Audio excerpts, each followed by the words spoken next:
Hello, sir. Ano pangalan mo? I'm Angelo Ninyugo po. Angelo.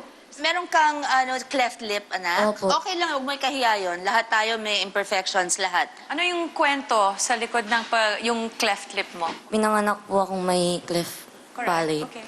So, 2 operations po yung pinagdaanan ko. Bale po nung unang operation ko po, hindi po siya ganun ka ganda yung pagkaayos po. Okay. So, nung second po, gumanda na po. Sa pandinig, wala eh. There's nothing. Wala akong nahalata.